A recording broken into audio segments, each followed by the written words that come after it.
Good morning everyone, how are you?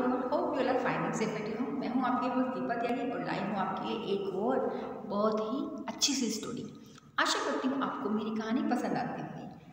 अगर आपको मेरी कहानियाँ अच्छी लगती हैं तो प्लीज़ उन्हें लाइक कीजिए, शेयर कीजिए और मेरे चैनल को सब्सक्राइब कीजिए। और जो बेल आइकन है ना, उसको दबाना मत भूला कीजिए, क्योंकि उसको दबाने से जो भी मेरी वीडियो होगी सबसे पहले आपको मिलेगी। तो चलिए शुरू करती हूँ आज की कहानी। आज की कहानी है दो दोस्तों की, राम और श्याम। दोनों मंदिर की सीढ़ी पर बैठकर बातें कर रहे थे। तभी वहाँ पर उनका एक और दोस्त आ जाता है, इसका नाम था माधव। तो माधव, राम और श्याम तीनों मिलकर बातें कर रहे होते हैं। खूब गपशप करते करते कब शाम हो जाती है पता ही नहीं चलता। और शाम के समय माधव को लगती है भूख।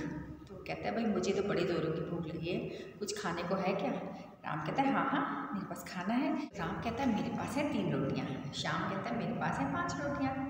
तो माधव कहता है, ये तो 8 रोटियाँ हो गई और हम हैं 3, तो हम कैसे इसका बंटवारा करें कि सबको बराबर मिल जाए? तो राम कहता है, इसमें क्या बात है, हम एक रोटी के 3 टुकड़े कर लेते हैं, तो हमारे पास कितने हो जाएंगे?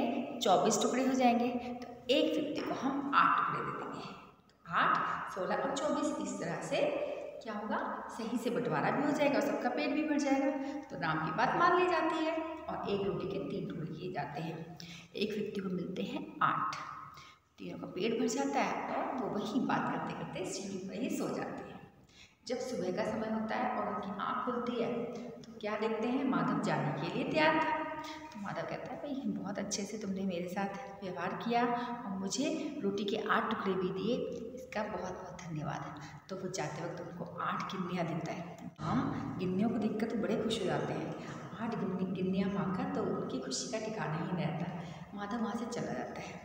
तो अब क्या था, 8 गिन्नियाँ थी तो वो सोचते हैं चलो आधी आधी बांट लेते हैं। तो राम ने कहा कि चलो इसमें आधी आधी बांट लेते हैं। तो श्याम कहते हैं, क्यों? मेरे पास 5 रोटियाँ थी तो मुझे ज़्यादा मिलनी चाहिए, तुम्हारे पास 3 रोटियाँ थी तो तुम्हें 3 मिलने चाहिए। तो इस करके उन दोनों में बहस हो जाती है। तो वो क्या करते हैं कि चलो पंडित जी के पास चलते हैं। वो जो मंदिर था उसके पंडित जी के पास जाते हैं। कहते हैं, पंडित जी आप ना इन गिन्नियों का बंटवारा कर दो, क्योंकि मैंने जो दी थी 5 रोटियाँ दी थी और श्याम ने 5 रोटियाँ दी थी और राम ने 3 रोटियाँ दी थी। तो इस करके पंडित जी को भी बड़ी कन्फ्यूज़न हो गई। तो वो कहने लगे, ये बात तो ठीक है, जिसने 5 रोटियाँ थी जिसके पास, उसके पास 5 गिन्नियाँ जानी चाहिए और जिसके पास 3 रोटियाँ थी उसके पास 3 गिन्नियाँ जानी चाहिए। लेकिन पंडित जी को फिर भी थोड़ा सा कन्फ्यूज़न था। वो उन गिन्नियों को लेकर अपने घर जाता है। घर जाके बड़ी सोच में पड़ा कि मैं कैसे इनका बंटवारा करूँ। तो वो सोच आता है, सोचते सोचते उसके सपने में आते हैं भगवान। तो भगवान से पूछते हैं कि भगवान मैं कैसे 8 गिन्नियों का बंटवारा करूँ, क्योंकि श्याम के पास 5 रोटियाँ थी और राम के पास थी 3 रोटियाँ, तो 5 और 3 के हिसाब से ही देनी चाहिए। भगवान कहते हैं कि अरे, राम को मिलनी चाहिए सिर्फ 1 गिन्नी और 7 गिन्नियाँ मिलनी चाहिए श्याम को। तो रोहित कहता है, क्यों, ऐसा क्यों भगवान? तो भगवान बताते हैं कि जो राम था उसने अपनी रोटियों में से केवल एक हिस्सा दान किया, क्योंकि उसने अपनी रोटी के कितने हिस्से किए, उसने 3 रोटियों के 3-3 हिस्से किए, तो 9 हिस्से हो गए। तो उसमें से उसने एक हिस्सा दान कर दिया और बाकी 8 हिस्से अपने पास रखे। लेकिन जो श्याम था उसके पास थी पूरी 5 रोटियाँ, उसने अपनी रोटी के 15 हिस्से किए, उसमें से 7 हिस्से अपने पास रखे और श्याम ने 8 हिस्से दान कर दिए थे, क्योंकि उसने 7 हिस्से अपने पास रखे और 8 हिस्से दान कर दिए। तो इस तरह से जो श्याम का दान है वो बहुत बड़ा है।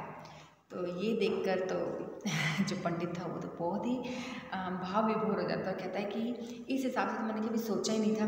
कि तब भगवान ने उसको बताया कि जो राम का दान है वो बहुत छोटा है, लेकिन जो श्याम का दान है वो बहुत बड़ा है। उसने अपने हिस्से में से 8 रोटियाँ दान की हैं, तो ये दान बहुत बड़ा होता है।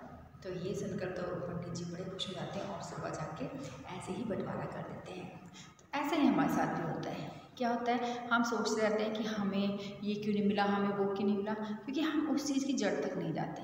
कि हमने वो सोचते हैं कि जितनी हमने मेहनत की हमारे साथ इंसाफ नहीं हुआ, लेकिन ऐसा नहीं है। भगवान हर चीज़ को पहले तोलता है, हमारे साथ किए हुए कार्य को भी और हमारे इंटेंशन को भी।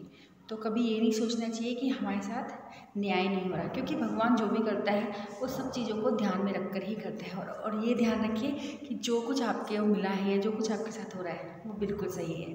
पॉजिटिव माइंड से अपना काम करते रहिए। तो मिलती हूँ अगली कहानी में, तब तक घर पर रहें, सुरक्षित रहें। Bye everyone.